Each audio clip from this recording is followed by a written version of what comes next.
नमस्कार।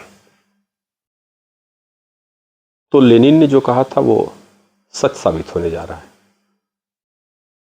20वीं शताब्दी के प्रारंभ में जब लेनिन मार्क्स के सिद्धांतों में संशोधन करते हुए कह रहा था कि दरअसल पूंजीवाद नहीं, साम्राज्यवाद पूंजीवाद की अंतिम अवस्था होगी,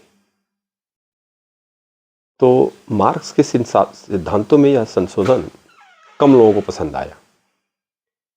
उसकी वजह यह थी कि मार्क्स के जो अनुयायी थे वो मार्क्स के सिद्धांतों में अतिशय विश्वास करते थे और उनको लगता ही नहीं था कि मार्क्स के किसी सिद्धांत में कोई संशोधन हो सकता है।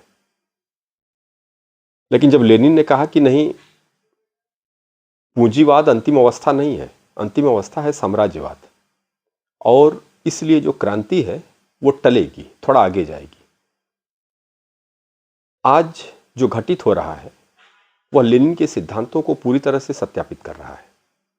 लेनिन ने जब कहा था तब तो ऐसा नहीं हुआ, क्योंकि जो इंडस्ट्रियलाइजेशन था, यानी कि जो उदारीकरण था, जो इंडस्ट्रियलाइजेशन का मतलब जो औद्योगिकरण था, उदारीकरण था, निजीकरण था, निजी पूंजी का जो प्रभाव था, वो अपनी बुराई को उस रूप में लेके नहीं आ पाया था।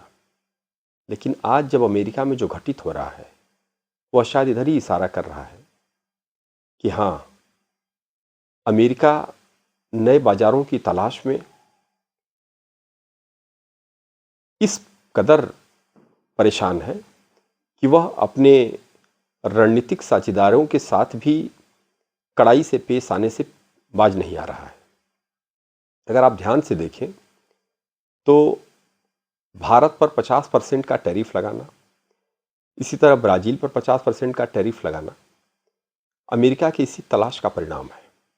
आपको एक आंकड़ा बताते चलें कि रसेल जो प्रख्यात इकोनॉमिस्ट हैं वह स्पेशली अमेरिका की अर्थव्यवस्था के बारे में कहते हैं कि अगर 5% से नीचे बेरोजगारी की दर है तो वो वहाँ की अर्थव्यवस्था के लिए अच्छे संकेत नहीं है, और वहाँ रिसेशन यानी कि मंदी की तरफ इशारा करता है, और यह श्रम मुद्रास्फीति को बढ़ावा देता है। जो श्रम मुद्रास्फीति है वह छोटे जो कंपनी है या छोटे पूंजीपति हैं उनको हतोत्साहित करता है, उनको घाटे में ले जाता है, और इसका रिजल्ट ये होता है कि छोटे छोटे इंडस्ट्रीज बंद होने लगती हैं, घाटे में चलने लगती हैं, उनका मुनाफा कम होने लगता है और वो जूझने लगते हैं कि कैसे वेतन को मीट आउट करें। अमेरिका में आज यही स्थिति है।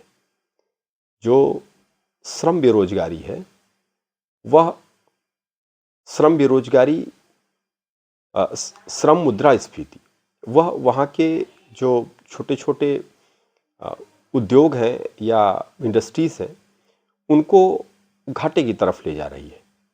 और इस चुनौती का सामना करने के लिए अमेरिका के पास ट्रंप की निगाह में एक ही विकल्प है कि सुदूर देशों में, दूसरे देशों में बाजार की तलाश की जाए, वहाँ सामान बेचा जाए, वहाँ अपना एक्सपेंशन किया जाए और इस घाटे को उससे प्रतिपूर्ति किया जाए। एक समय था जब अमेरिका ने अपने यहाँ बेरोजगारी को काफ़ी अच्छे से कोप अप किया, दुनिया भर के बाज़ारों को पर से अपने कंसंट्रेशन को कम करके अपने अपने देश में कन्फाइंड किया, और इसका लाभ उठाया चाइना ने। दुनिया की सारी कंपनियां चाइना में चली गईं। चाइना में जो रोजगार है वो बढ़ा, जो पूंजी है वो बढ़ी, अर्थव्यवस्था समृद्ध हुई। लेकिन आज अमेरिका में आंतरिक डिमांड यानी कि वहाँ के लोगों के द्वारा जो डिमांड है वह बहुत कम है, यानी कि बाजार अमेरिका में ना के बराबर है। एक बात। दूसरी बात, जब बेरोजगारी की दर इस रूप में कम है, 5% के नीचे 4.1 के आसपास कुछ है अमेरिका में इस समय, तो वो जो बेरोजगारी है वो इस तरफ इशारा कर रही है कि वहाँ बेरोजगारों की संख्या कम है, यानी कि ऐच्छिक बेरोजगारी है। अब जब अगर श्रम चाहिए तो श्रम आप तभी ले पाएंगे जब श्रम को अधिक वेतन देंगे। छोटी कंपनियां अधिक वेतन नहीं दे पाएंगी, बड़ी कंपनियां तो दे रही हैं, और इस तलाश में छोटी कंपनियां बंद हो रही हैं। जब छोटी कंपनियां बंद हो रही हैं तो वहाँ की मुद्रा जो है वो सर्कुलेशन मुद्रा का कम हो रहा है, अर्थव्यवस्था का एक्सपेंशन कम हो रहा है, वो सिकुड़ता जा रहा है, और उसका परिणाम यह है कि अब ट्रंप मजबूर हैं नए नए बाजार तलाशने के लिए। हाल के वर्षों में भारत के साथ जो अमेरिका के रिश्ते हैं वह इसी का प्रत्यक्षीकरण है। इसलिए यह सही है कि जो ट्रंप है वह मेक अमेरिका ग्रेट अगेन की तलाश में जितनी सारी सुधार कर रहे हैं, वह अमेरिका के रणनीतिक साझेदारों को नाराज जरूर कर रहा है, लेकिन ये उनकी मजबूरी की तरफ भी इशारा कर रहा है। तो इन दोनों में संतुलन आवश्यक है। अगर इनके रणनीतिक साझेदार कम हो जाएंगे अमेरिका के, तो वह दिन दूर नहीं है कि अमेरिका के प्रति तमाम जो प्रतिक्रियाएं हैं और जो प्रतिक्रियावादी ताकतें हैं वो उभर के आएंगी और अमेरिका पर एक साथ अटैक बढ़ेगा। तो न केवल अमेरिका की इकॉनमी बल्कि उसके सुरक्षा के लिए भी एक थ्रेट उत्पन्न होगा। इसलिए इन दोनों में बैलेंस बहुत आवश्यक है और शायद ट्रंप के रहते यह मुश्किल दिख रहा है। यह देखना पड़ेगा कि आगे क्या होता है। अगले वीडियो में फिर बात करेंगे। Thank you again.